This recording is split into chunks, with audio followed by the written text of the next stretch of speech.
everybody. Thanks for joining us today on School from Home with Miss Gray and Paisley.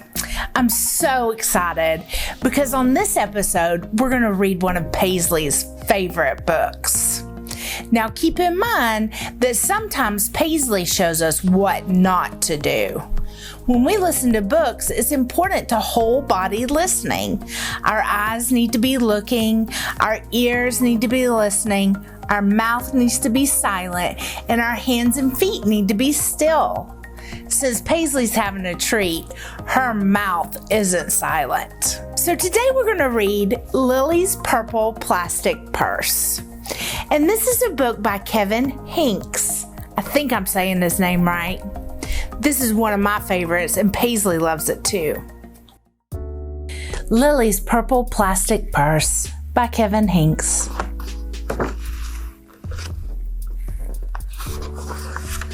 Lilly loved school. She loved the pointy pencils, she loved the squeaky chalk, and she loved the way her boots went clickety-clickety-click down the long, shiny hallways. Lilly loved the privacy of her very own desk. She loved the fish sticks and chocolate milk every Friday in the lunchroom. And most of all, she loved her teacher, Mr. Slinger. Mr. Slinger was as sharp as a tack. He wore artistic shirts. He wore glasses on a chain around his neck, and he wore a different colored tie for each day of the week. "Wow," said Lilly. That was just about all she could say. Wow. Instead of "Greetings, students," or "Good morning, pupils," Mr. Slinger winked and said, "Howdy." He thought that desks and rows were old-fashioned and boring. "Do you rodents think you can handle a semicircle?" And he always provided the most tasty snacks, things that were curly and crunchy and cheesy. "I want to be a teacher when I grow up," said Lilly. "Me too," said her friends, Chester and Wilson and Victor. At home, Lilly pretended to be Mr. Slinger. "I am the teacher," she told her baby brother Julius. "Listen up." Lilly even wanted her own set of deluxe picture encyclopedias. "What's wrong with Lilly?" asked her mother. "I thought she wanted to be a surgeon or an ambulance driver or a diva," said her father. "It must be because of her new teacher, Mr. Slinger," said her mother. "Wow," said her father. That was just about all he could say. Wow. Whenever the students had free time, they were permitted to go to the light bulb lab in the back of the classroom. They expressed their ideas creatively through drawing and writing. Lilly went often. She had a lot of ideas. She drew pictures of Mr. Slinger, and she wrote stories about him too. During sharing time, Lilly showed her creations to the entire class. "Wow," said Mr. Slinger. That was just about all he could say. Wow.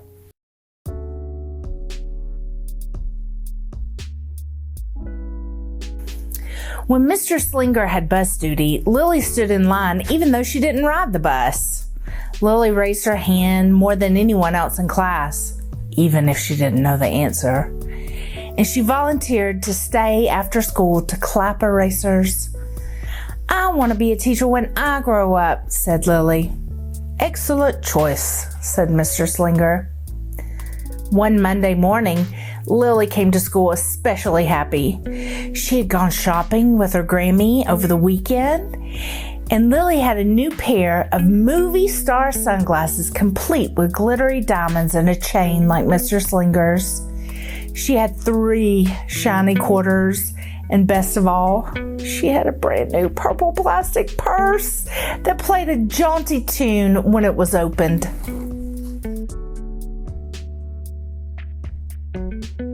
Lilly wanted to show everyone. "Not now," said Mr. Slinger. "Listen to our story." Lilly had a hard time listening. Lilly really wanted to show everyone. "Not now," said Mr. Slinger. "Let's be considerate of our classmates." Lily had a hard time being considerate. Lily really wanted to show everyone. "Not now," said Mr. Slinger. "Wait until recess or sharing time." But Lily could not wait. Let's check to see if Paisley's whole body listening. "Good job, Paisley." The glasses were so glittery, the quarters were so shiny, and the purse played such nice music, not to mention how excellent it was for storing school supplies. "Look," Lily whispered fiercely. "Look, everyone, look what I've got." Everyone looked, including Mr. Slinger. He was not amused.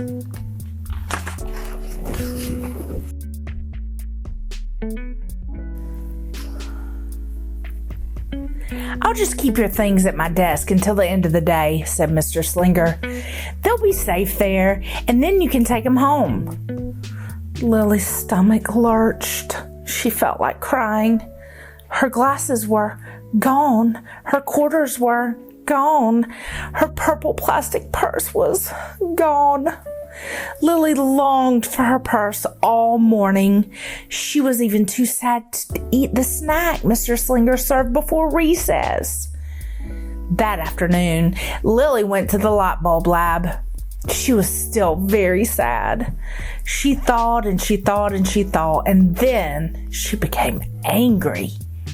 She thought and she thought and she thought some more, and then she became furious. She thought and she thought and she thought a bit longer, and then she drew a picture of Mr. Slinger.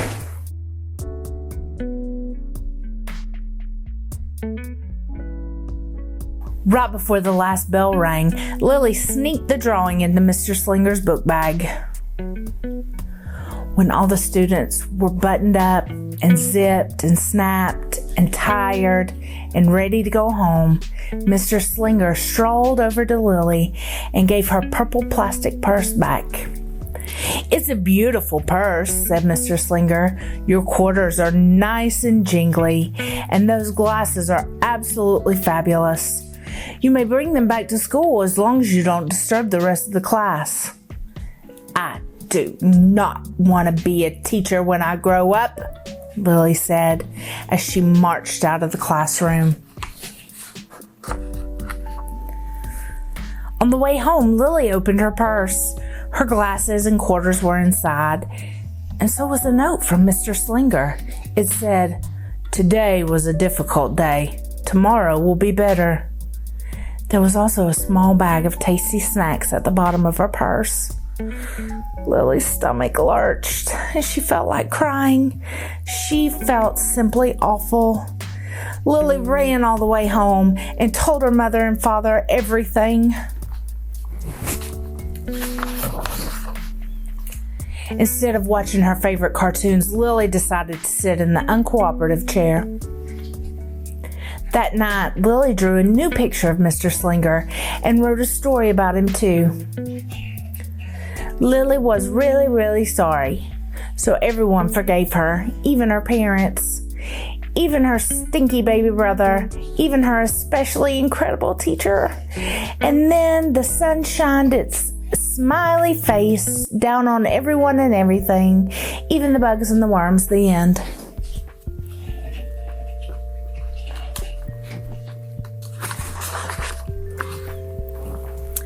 Lily's mother wrote a note, and Lily's father baked some tasty snacks for Lily to take to school the next day. "I think Mr. Slinger will understand," said Lily's mother. "I know he will," said Lily's father. The next morning, Lily got to school early. "These are for you," Lily said to Mr. Slinger, "because I'm really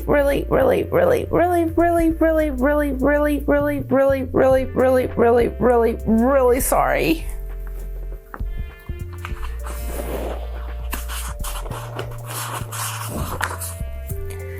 Mr. Slinger read the story, and he looked at the picture, and he read the note, and he sampled the snacks. "Wow," said Mr. Slinger. That was just about all he could say. Wow. What do you think we should do with this? Asked Mr. Slinger. Could we just throw it away? Asked Lilly. Excellent idea, said Mr. Slinger. During sharing time, Lilly demonstrated the many uses and unique qualities of her purple plastic purse, her shiny quarters, and her glittery movie star sunglasses. Then she did a little performance using them as props. It's called interpretive dance, said Lilly. Mr. Slinger joined in. Wow, said the entire class. That was just about all they could say. Wow.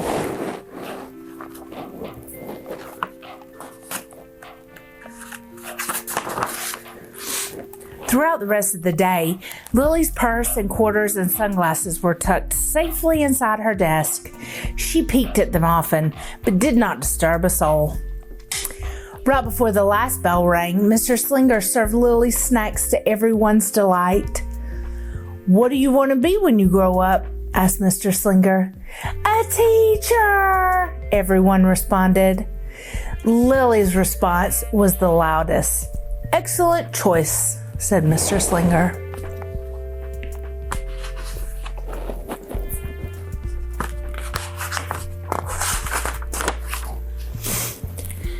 As the pupils filed out of the classroom, Lilly held her purple plastic purse close to her heart. Mr. Slinger was right. It had been a better day. Lilly ran and skipped and hopped and flew all the way home. She was so happy, and she really did want to be a teacher when she grew up. That is, when she didn't want to be a dancer, or a surgeon, or an ambulance driver, or a diva, or a pilot, or a hairdresser, or a scuba diver.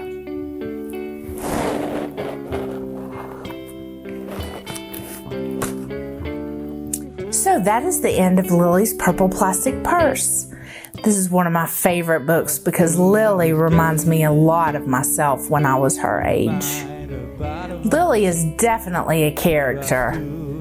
I would like to say that Lilly is zany. That's a good character trait for her. What do you think her character traits are? If you like our videos, please subscribe below.